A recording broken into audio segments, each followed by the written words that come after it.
6 నెలల్లో కాంగ్రెస్ పార్టీ నిజస్వరూపం బయటపడిందని 6 గ్యారెంటీలు అంటూ ప్రజలను నమ్మించి చేతులెత్తేశారని మాజీ మంత్రి హరీష్ రావు మండిపడ్డారు. మహిళలు, నిరుద్యోగులు, ఉద్యోగులు ఇలా అన్ని వర్గాలను కాంగ్రెస్ మోసం చేసిందన్నారు. శుక్రవారం ఆయన మీడియాతో మాట్లాడుతూ 6 గ్యారెంటీలు అమలు చేస్తామని బాండ్ పేపర్లు కూడా రాసిచ్చారని గుర్తు చేశారు. కాంగ్రెస్ పార్టీ దాని నిజస్వరూపం బయటపడ్డది. 6 నెలల్లోనే కాంగ్రెస్ పార్టీ దాని మోసాలన్నీ కూడా బట్ట బయలైనాయి. అందరినీ మోసం చేసింది. మహిళలకు మోసం, నిరుద్యోగులకు మోసం, విద్యార్థులకు మోసం, ఉద్యోగులు, ఉపాధ్యాయులను మోసం చేసింది. ఒక్క హామీ అయినా నిలబెట్టిందా మీరు ఆలోచించండి. చెప్పిందేమో చాంతాడంత, చేసిందేమో ఆవగింజంత. 6 గ్యారెంటీలు అన్నారు, బాండ్ పేపర్ల మీద రాసి మీ అందరి చేతుల్లో పెట్టారు, నమ్మిచ్చారు. నమ్మి గెలిచిన తర్వాత ఇవాళ చేతులు ఎత్తింది కాంగ్రెస్ పార్టీ. ఏం చెప్పారు?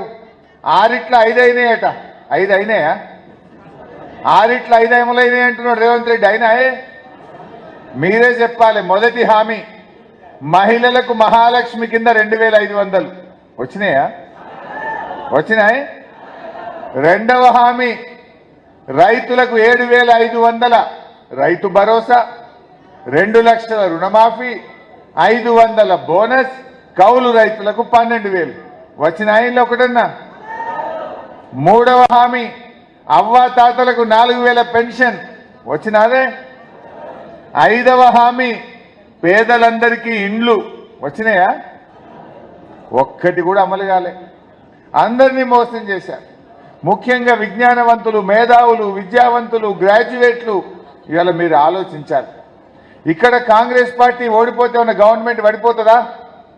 కాంగ్రెస్ గవర్నమెంట్ ఏం పడిపోదు.